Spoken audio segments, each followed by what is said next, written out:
My brothers and my sisters, it seems the heels advocate unfortunately has to be the bearer of bad news once again, because night 2 of SummerSlam was a complete and utter disaster. It was nothing worse than basically the worst SummerSlam of all time. I'm not going to lie, night 2 was complete garbage. The Roman Reigns match was garbage. Every single match was garbage. Nothing was good about this freaking show at all. And let's start from the beginning so that we can go into the bigger portion of the video, which is talking trash about the main event, Roman Reigns and Seth Rollins. Oh my God, what the hell did we watch? Anyway, so we kick off the show with Nick Aldis coming out and announcing that suddenly Gunther, the ring general, will be also in this match. It'll be a triple threat for the #1 contendership, right? Then he also says, but there is one more thing. And then bada-bada-bum, Kevin Owens returns.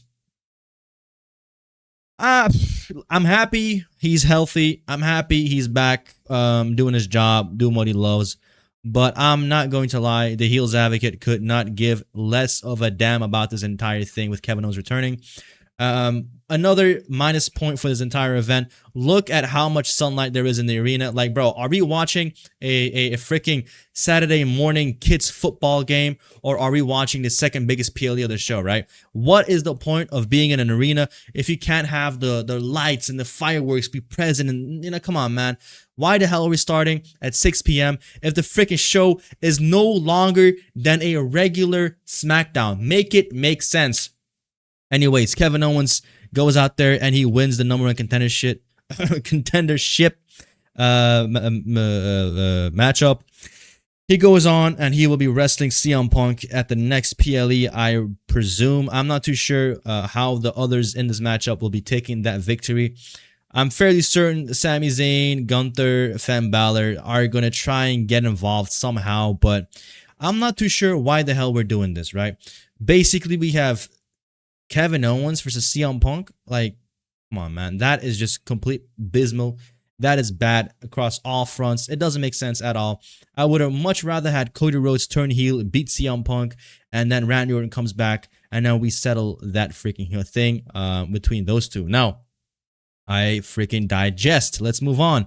The following matchup was Baron Corbin versus Trick Williams. This was literally the worst match I've ever seen in my life. This goes down as the worst United States Championship match of all time, the worst freaking match in professional wrestling history of all time. There's not a single match that you can mention to me that was worse than this match. And if you don't believe me, this is right here, proof in the pudding. Look at the spot right here, right? So we basically had like an Irish whip collision, and then look at Baron Corbin, look at Trick Williams. They're standing there waiting, right? And they're like literally waiting. Look, and Baron Corbin, he tried to go to the ropes, but he looks over to the ropes.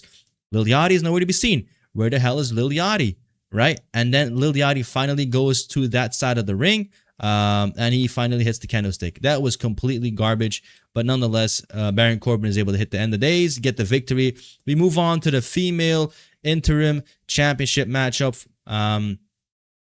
This was garbage as well, right? This was horrendous pacing, horrendous spots. Nothing looked real, nothing looked legit, nothing looked like it made any type of sense. The only thing that was good about this matchup, aside from the victory, was Lash Legend really coming out and looking very, very strong. But, that's basically a given. If you're Lash Legend, if you're that big, that strong, makes sense. Yeah, and then, Chelsea Green was able to go out there and collect the belt, and boom, boom, boom. She is the new interim women's champion. I'm really happy for her, but the problem is, this is like a Sami Zayn type victory, right? You know what I mean? Like, it ain't anything that they look at and say, all right, it's time to elevate her. So, we know where this is going to go. Rhea Ripley's going to come back. You know what I'm saying? Goon it up a little bit. Come out wearing her freaking bondage gear. And, what else does she have? And stick out her tongue and do the little thing. You know what I'm saying? And she'll be back in action. The following match was another humiliation ritual. The former 1-year Intercontinental Champion, the reigning defending AAA Mega Champion, Dominic Mysterio, goes out there and he literally loses to a comedy character, Danhausen. And that is literally his career, bro. That is the career of Dominic Mysterio, losing to a freaking comedy character, Danhausen. This is what we're doing now. This is how low that the WWE has gotten. And this, by the way, is night 2, right? This is night 2. of SummerSlam. It's supposed to be a big deal, but it really doesn't feel like a big deal at all. It's also to be noted that damn near the entire freaking like this arena right here, only a quarter of the stadium was filled, by the way, right? So they only filled this side and then to the right, right? Anything be like the side they're looking at is not filled out at all, right? So it's all topped off and all that stuff. So really, really bad showing. Finally, we have Penta losing that freaking title, bro. So maybe now Monday Night Raw and the IC title scene is going to be a little bit better.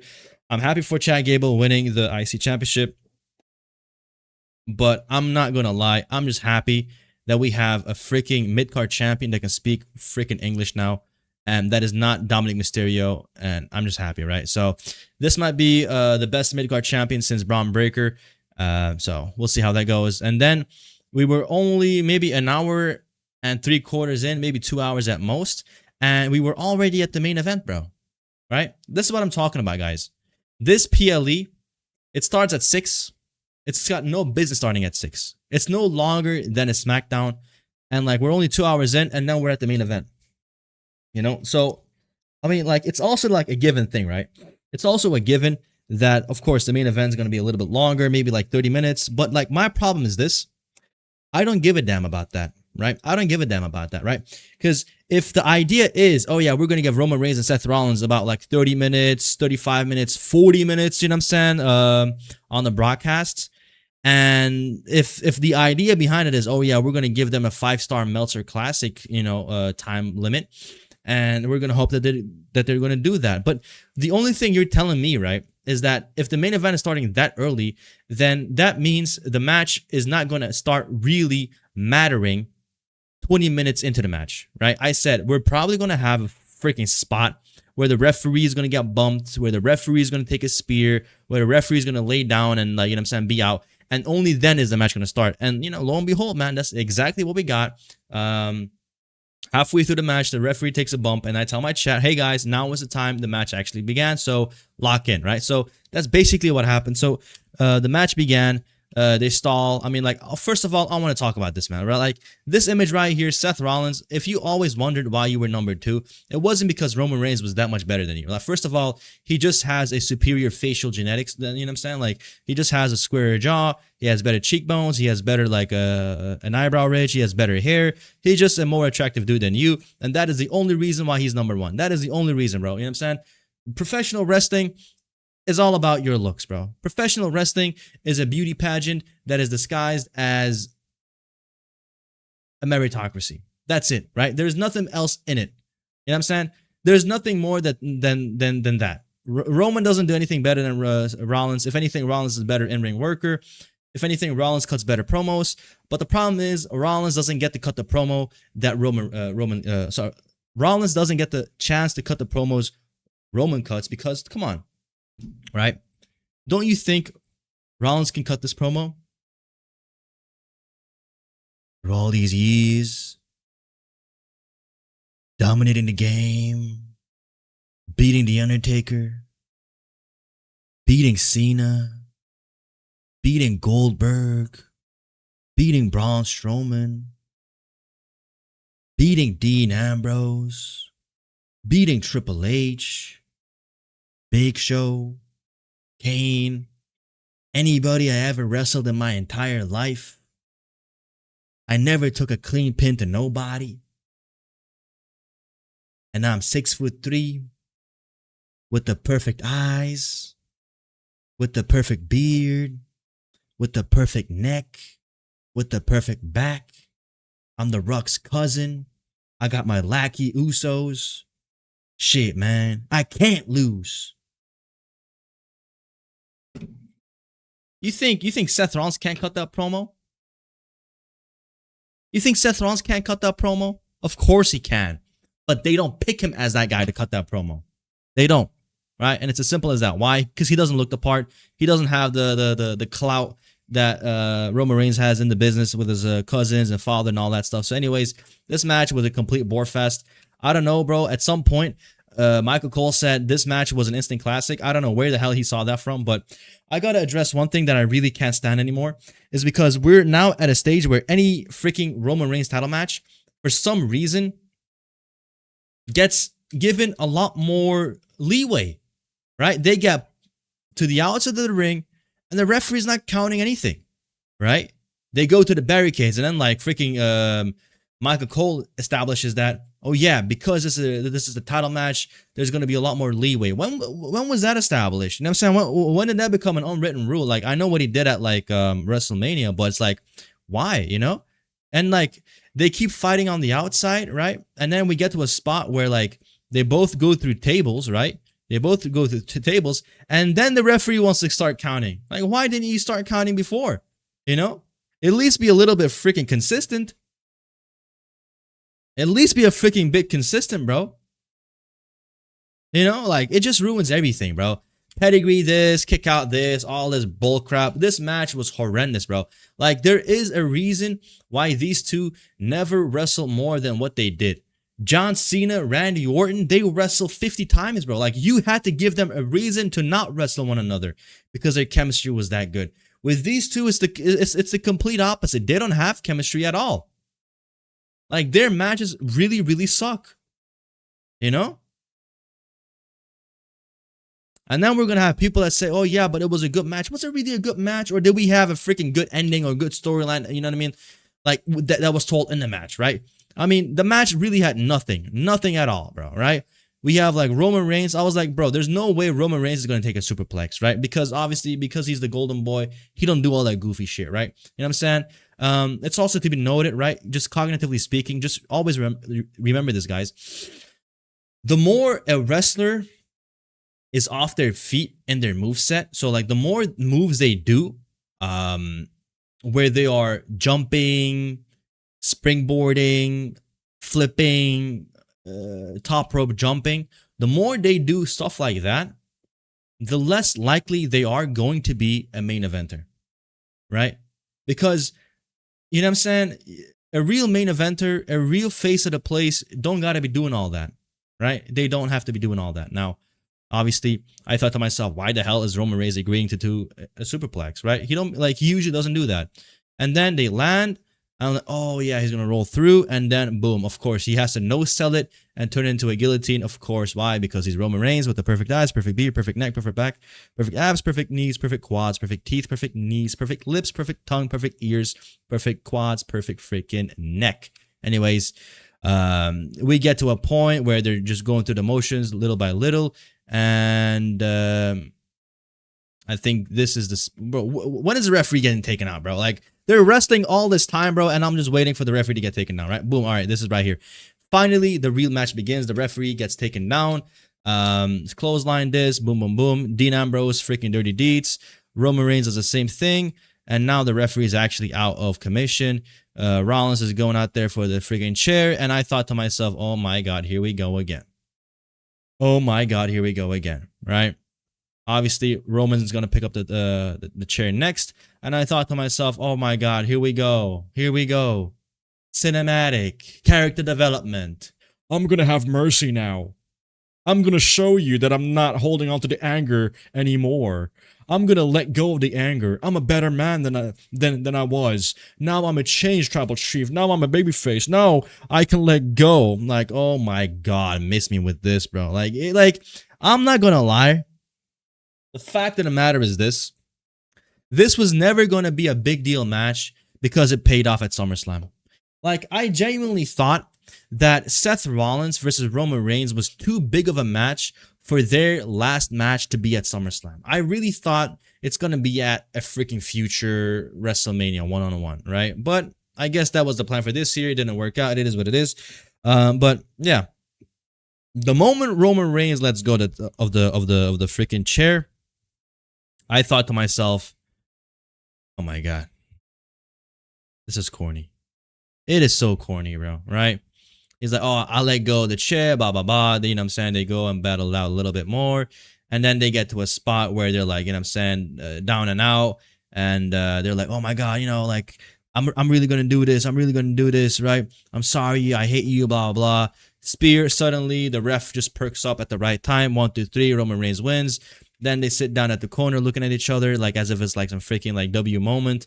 Then Seth gets up and does the freaking fist bump. Now, the reason why I'm not feeling this at all is because it was a cheap pop from the beginning. It was a cheap pop from the beginning. Even the entrances, Seth Rollins came out with like somebody playing as like him as the Shield. They even played the Shield intro music. But I'm not gonna lie, it just doesn't feel like this was the right time to do this. It really didn't feel like it at all, right? It felt like they were just looking for any reason to not have Roman Reigns and Cody Rhodes go at it again. Because the fact is this, that is the only match that matters. We can't move on. Like, Roman Reigns can't be doing all this bullcrap without being the guy that faced Cody Rhodes for a third time and got over, right? This whole Roman Reigns redemption BS, right? You know what I'm saying? Oh, now I'm a good guy. Now I don't need the Usos to run in. Now I don't need this. Now I don't need that. Okay. If that is the case, why the hell did they bring back the freaking bloodline? If Roman Reigns is this good, if Roman Reigns didn't ever need the freaking bloodline to run in and help him out, why did we reassemble the bloodline? Why? I'll tell you why. Because Roman Reigns, when he doesn't show up, we need the freaking lackeys. We need the Usos. We need Jacob Fatu to run around and, like, you know what I'm saying, carry out his freaking side quest storylines so that, like, we can somehow feel like his presence is still felt on Monday Night Raw. Are you kidding me? Are you kidding me? That's the only reason, bro. And, like, this is what I mean, bro, right? You didn't have to bring back the bloodline if his matches are going to end clean. Like, what was the reason for Jey Uso to, like, let go of his, like, single star momentum? You know what I'm saying? Jey Uso could be doing his own thing right now, dominating wherever the hell he wanted. Like, he could be doing his own thing at SmackDown, but no, like, you know what I'm saying? He decided, I'm gonna be a lackey again. Jacob Fatu, same thing. Jacob Fatu was doing his own thing. He was very, very strong. He was booked, you know, dominantly. He looked like a freaking new generation monster. And now suddenly, the moment Roman Reigns beats old man CM Punk, he wants to leave SmackDown that he's been on for the last 2 years and go out there and challenge Roman Reigns for no reason. Like Jacob Fatu could have challenged Cody Rhodes, and that would have made for an intriguing storyline. That would have made sense, right? But no, we're gonna make him a lackey. He's gonna go out there and lose twice.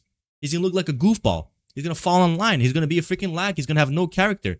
We killed 3 potential single stars, and in the build up to SummerSlam, what were we talking about? Solo Sikoa trying to come back to the family. Solo Sikoa Jey Uso. Solo Sikoa Jacob Fatu. Where the hell was Solo Sikoa? Solo was doing his own thing with the MFTs. But because we need to have these people in the freaking Roman Reigns vortex, in the freaking Roman Reigns hierarchy, we can't let these guys be their own man. Why? Because we need Roman Reigns to have his lackeys around for when he's not around. That's as simple as that. It's as simple as that. Could you imagine Jey Uso, Jimmy Uso, Solo? They're not even involved with Roman Reigns. What will we do on Monday Night Raw? I'm thinking about the week-to-week television. You know? You might think, yeah, but these guys are thinking about big PLE after big PLE. You can't have a big PLE without having proper weekly build-up. You can't have it at all. Right? So what do we have for this one, for example? Seth Rollins has been injured, getting dropped left and right, losing to freaking Braun Breaker. Doesn't make any sense. You know what I'm saying? Losing to Gunther. And then he loses the bracket to the King of the Ring first round. Yet he still gets a freaking title shot at SummerSlam instead of Obafemi. Oh, but it's all good, heel. Why? Because they want to bring out the Shield. They want to pay tribute to Moxley. They want to have Seth Rollins come out wearing the Shield gear and the Shield music. Oh, it's good. Why? Because they're going to fist bump at the end, heel. Oh, now they finally made it up. I'm not going to lie. I would have much rather preferred, had it been Seth Rollins coming out there, right? Coming out there and doing a freaking vision. I wish they never broke up the vision. I wish Seth Rollins would have made Roman Reigns taste his own freaking medicine, right? All his years as the tribal chief, all his freaking title matches where he needed the Usos to run in. I wish he had the vision with him, and I wish Roman Reigns didn't have the bloodline with him, And I wish the Vision would freaking pulverize and beat down and freaking just demoralize Roman Reigns and make him realize everything that he did to become the guy that he is today. And I wish Seth Rollins would have went over on him. And I wish he would have beat him down like the way Roman Reigns beat down all his other freaking opponents as a heel champion. That would have been a proper storyline. Not this bullcrap. We already know Seth Rollins is a freaking lackey. We already know Seth Rollins is number 2. I mean, look at him, man. His freaking belly's protruding. He got love handles. His freaking dick is bulging through his fucking white pants. He's looking like a freaking Buzz Lightyear. How is he supposed to be number 1 when he looks like that? You don't need to go over here and lose and to tell me he's number 2. I can look at him and tell him, you know what I'm saying, like he's number 2. It's unbelievable, bro. You know what it really feels like to me, bro? I'm going to show you guys right now. Hold on. This is what I feel like right now. This is what I feel like right now. Even the banner in the background, it says Summer Scam, bro. It says Summer Scam. This is what it feels like. A freaking Summer Scam, bro. Right? The second biggest PLE of the year. Right? The party of the summer. That's what, you know what I'm saying, SummerSlam was supposed to be, right? It's crazy, bro. This is Summer Scam, bro. Summer Scam. Are you kidding me, bro? Complete garbage. Complete garbage of an event. Complete garbage of an ending. Now suddenly the OTC can beat anybody. Suddenly Roman Reigns can beat anybody clean. When did we establish this? When? For all these years, you needed the Usos. For all these years, you needed anybody to help you out. Anybody to help you out. How did we establish Roman Reigns improved? Did he beat Cody Rhodes? No. Did he get back his Undisputed Championship? No. Did he beat Jey Uso clean? No, he didn't. SummerSlam 2023. He was about to lose to freaking Jey Uso, but Jimmy Uso helped him out. That's the same. Like, how did we establish Roman Reigns improving? How? Because he beat Braun Breaker and Big Bad Greed at SummerSlam last year with Jey Uso, and then he beat Big Bad Greed clean, and then he loses to him dirty at Paris. That's how we established his improvement. There is nothing Roman Reigns has done character-wise that redeemed himself. I'm like, I don't know what to say, bro. This guy's not interesting, bro. He's not interesting, okay? Roman Reigns is really not that interesting. Right? We only have to, but like, it's like him being the number 1 big guy, bro. Him being the number 1 like person is kayfabe, bro. Like, that is a gimmick. You understand? Like it's crazy. Like if The Rock were to come back today, nobody would talk about Roman Reigns. Like, it's just a freaking gimmick. Like, even in the match, Seth Rollins said, oh, the only reason why you were number 1 is because they only made you number 1. Like, you know what I'm saying? And that's it, right? That's it. I don't know what the hell is going to happen next. I don't care either. Like, we quite literally have Kevin Owens versus CM Punk for a title match. Roman Reigns, he defeated Seth Rollins when he didn't even become the King of the Ring. So now we're going to go to Monday Night Raw. And we're going to have Obafemi come out and then, like, confront him. Like, oh my God. Like, oh my God. Just, like, somebody just, oh my God, bro. We could have had that match today. We could have had Obafemi, Roman Reigns today. We could have had Obafemi beat Brock Lesnar night 1. Come out, beat his ass night 2. And we could have crowned the new wave Obafemi. But no, instead we had to just do this freaking nostalgia bait BS. I'm sick of it, man. This was just horrendous.